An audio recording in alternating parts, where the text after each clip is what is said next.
اللہ سبحانہ و تعالی الوارث ہے، اس کی معانی بتلاتے ہوئے مشہور عالم دین ہیں، معروف عالم دین ہیں، اور کئی کتابوں کے مصنف ہیں، بڑے اچھے واعظ ہیں، معتبر عالم دین ہیں، اور دل کو پگھلا دینے والی گفتگو کرتے ہیں الحمدللہ، شیخ عبد الرزاق البدر حفظہ اللہ، کئی کتابوں کے مصنف ہیں اور ایک بڑے عالم دین کے فرزند بھی ہیں۔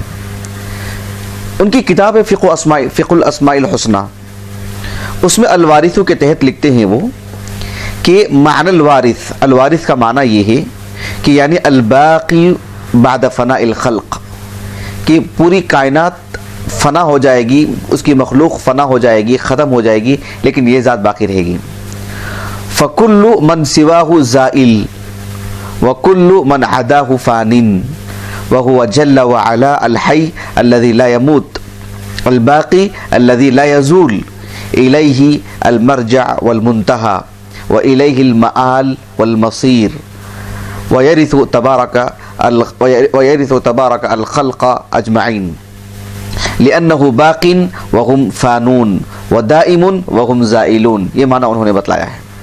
یعنی اللہ سبحانہ و تعالیٰ کی ذات باقی رہنے والی ذات ہے، سب فنا ہونے والے ہیں، سب ختم ہونے والے ہیں، تو سب چھوڑ چھاڑ کے ہی جانے والے ہیں، کوئی اپنی طرف سے کوئی چیز لے کے جانے والے نہیں ہیں، سب وہ اللہ رب العالمین ہی کی ملکیت رہے گی، سب چیزیں وہ اللہ رب العالمین ہی کی تھیں اور اللہ ہی کی طرف لوٹ کے آئیں گی۔ اس معنی میں اللہ رب العالمین الوارث ہے، جس سے آپ اندازہ لگا سکتے ہیں کہ اللہ رب العالمین کس قدر عظیم ذات ہے۔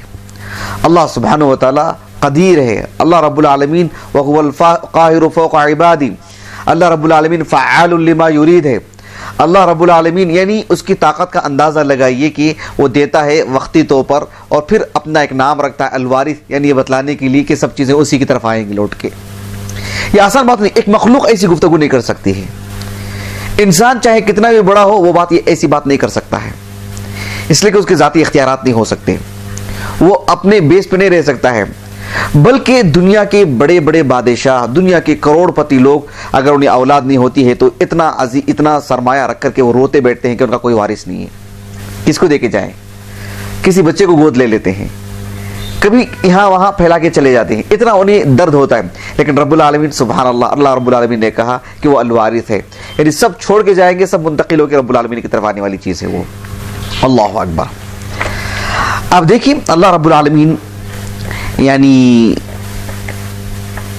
اہل اسلام کو خصوصی طور پر سبوں کو اللہ رب العالمین انفاق پہ ابھارتا ہے، انہیں حکم دیتا ہے اس کا، خصوصیت کے ساتھ اللہ رب العالمین نے اہل ایمان کو اس بات کا حکم دیا کہ اللہ کے راستے میں خرچ کرو۔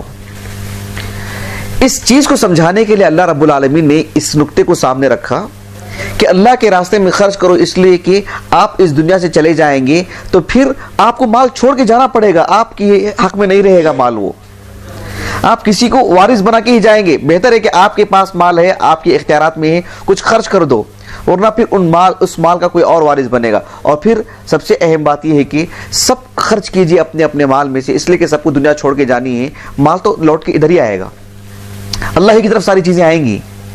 اللہ نے آپ کے لیے وقتی طور پر کچھ دیا ہے تو کچھ کر لیجئے، اصل وارث تو میں ہوں، سب چیزیں تو مجھ کی طرف، میری طرف ہی لوٹ کے آنی ہے، تو پھر بہتر ہے کہ ہم نے آپ کو جو وقتی طور پر کچھ عطا کیے ہیں اس میں سے اللہ کے راستے میں، اللہ کے نام پر، اللہ کی دین کے لیے خرچ کر لیں، اپنے آخرت کے لیے اللہ نے آپ کو دیا ہے، اب اپنی جنت بنا لیجئے، اس لیے کہ سب لوٹ کے اس ذات کی طرف آنے والی ہیں جو کہ حقیقی معنوں میں الوارث ہے۔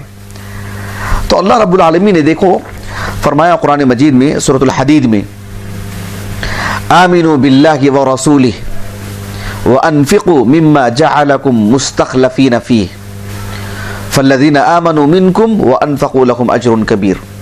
اللہ تعالیٰ نے کہا کہ یعنی اللہ پر، اس کے رسول پر ایمان لاؤ، اور تم سے قبل کے جو لوگ تھے تمہارے آباء و اجداد، ان کے مال کو ان کے انتقال کے بعد تم وارث بنے اس کے، یا کئی قومیں تھیں وہ قومیں اس دنیا سے چلی گئی تو ان قوموں پر، ان جگہوں پر، ان زمینوں پر، ان جائیداد پر آپ نے اپنا قبضہ کیا، آپ اس کے مالک بنے۔ ابھی تو ظاہر بات ہے جب تم کسی کے مال کے مالک بن رہے ہیں تو تمہارے بھی مال کا کوئی اور مالک بنے گا تمہارے بعد والا، تو بہتر یہی ہے کہ تم خرچ کر لیں۔ اللہ رب العالمین نے فرمایا دو آیتوں کے بعد وَمَا لَكُمْ أَلَّا تُنْفِقُوا فِي سَبِيلِ اللَّهِ وَلِلَّهِ مِيرَاثُ السَّمَاوَاتِ وَالْأَرْضِ. زمین و آسمان کی اصل وراثت تو اللہ ہی کے لیے ہے. کیا بات ہے کہ تم اللہ کے راستے میں خرچ نہیں کرتے؟ تمہارے پاس 2 روپے ہیں، چھوڑ کے جانا ہے تم کو، تمہارے بعد والا ہی لے گا. وہ بہتر ہے کہ ان 2 روپے میں تم جنت لے لو، اپنی جنت حاصل کر لو. تمہارے بعد والے کو ہم جو دیں گے وہ پیسے وہ بھی چھوڑ کے جائے گا. حقیقی معنوں میں وہ چیز لوٹ کے ہماری طرف ہی آئے گی. وہ اس لیے کہ هو الاول والآخر، اللہ سبحانہ وتعالی الوارث ہے، یعنی الباقی الدائم. تو خرچ کرنے سے متعلق اللہ تعالیٰ نے جو منافقین ہیں جو اللہ رب العالمین کے راستے میں خرچ کرنے سے بخل سے کام لیتے تھے، ان سے متعلق اللہ رب العالمین نے یہی بات کہی سورہ آل عمران میں اواخر میں وَلَا يَحْسَبَنَّ الَّذِينَ يَبْخَلُونَ بِمَا آتَاهُمُ اللَّهُ مِنْ فَضْلِهِ هُوَ خَيْرًا لَهُمْ. یعنی جو لوگ بخیلی کرتے ہیں، اللہ تعالیٰ نے کسی کو کچھ دیا ہے، اس کو اللہ کے راستے میں خرچ کرنے سے جو لوگ بخل سے کام لیتے ہیں، وہ لوگ یہ نہ سمجھیں کہ یہ ان کے لیے بہتر ہے. کس معنی میں؟ یعنی وہ مال انہی کے پاس رہے گا، کر دیں گے تو خرچ ہو جائے گا. ایسے گمان کر کے مت جیو. بل هو شر لهم، یہ تمہارے لیے شر ہے، کیونکہ وہ پیسہ اس معنی میں بھی شر ہے کہ تم چھوڑ کے جائیں گے، تمہارے ساتھ نہیں جائے گا قبر میں. تم اپنے ساتھ لے کے مرنے کے بعد اس پیسے سے تم کچھ فائدہ بھی نہیں اٹھا سکتے. تمہارے بعد والے لوگوں میں چلا جائے گا پیسہ وہ. اور تم چونکہ ان پیسوں کا صحیح استعمال نہیں کیا تو تمہارے لیے وہ شر ہے. وہ بل هو شر لهم، کس معنی میں شر ہے؟ سيطوقون ما بخلوا به يوم القيامة، ان کے بخل کی وجہ سے وہ چیز ان کے لیے طوق بن جائے گا جہنم کا. اللہ نے آخر میں فرمایا وَلِلَّهِ مِيرَاثُ السَّمَاوَاتِ وَالْأَرْضِ وَاللَّهُ بِمَا تَعْمَلُونَ خَبِيرٌ. یعنی اللہ رب العالمین وارث ہے اور کل کائنات کی میراث اللہ رب العالمین ہی کی، یعنی منتقل ہو کے سب وَإِلَى اللَّهِ الْمَصِيرُ وَإِلَى اللَّهِ تُرْجَعُ الْأُمُورُ، سب معاملات لوٹ کے اللہ ہی کی طرف جائیں گے. اِنَّا لِلَّهِ وَإِنَّا إِلَيْهِ رَاجِعُونَ، ہم جو کہتے ہیں کہ ہم اللہ ہی کے ہیں، ہم اللہ ہی کی طرف لوٹ کے جا رہے ہیں. مطلب یہ کہ حقیقی وارث تو اللہ ہے رب العالمین، سب چیزیں اسی کی طرف منتقل ہو کے آتی ہیں، سب اسی کی ملکیت میں جائیں گی، اسی کی ملکیت ہے اور اسی کی طرف لوٹ کے جاتی ہیں. اور اللہ رب العالمین الباقی الدائم، ہمیشہ رہنے والی ذات ہے. تو اللہ سبحانہ وتعالی نے یہ بات کہی ہے. اسی لیے وہ جو حدیث مبارکہ ہے صحیح مسلم کی کتاب الزہد والرقائق، اللہ کے رسول علیہ السلام کے پاس ایک صحابی آئے.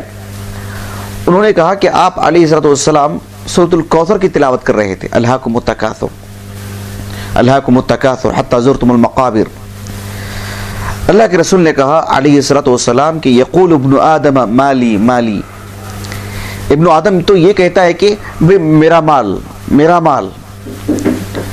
قال وهل لك يا ابن آدم من مالك الا ما اكلت فافنيت او لبست فابليت او تصدقت فامضيت. اللہ کے رسول نے کہا کہ تمہارا مال تو صرف اتنا ہی ہے جو تم نے کھایا، بس جو تمہارے پیٹ میں گئے، جو لقمے گئے نا وہ تمہارا مال ہے، وہ دوسروں کا نہیں. جو تم نے پہنا اور جو تم نے اتنا پہنا کہ تم نے ہی اسے پرانا کر دیا پہن کے، وہ تمہارا مال ہے. تم نے صدقہ کر دیا کسی کو اور وہ چیز ہو گئی وہاں سے، بس وہ تمہارا مال ہے. بقیہ یہ تمہارا انتقال ہونے کے بعد یہ تمہارا مال نہیں ہے. یہ اللہ کے رسول نے کہا علیہ السلام. آپ دیکھو اللہ سبحانہ و تعالیٰ الوارث ہے اس معنی میں بھی کہ زمین اور یہ جائیداد اور یہ سلطنتیں جو ہیں اللہ سبحانہ و تعالیٰ جب چاہے جس کو چاہے وارث بنا دیتا ہے رب العالمین. یہ صرف اللہ کے اختیارات میں سے ہیں.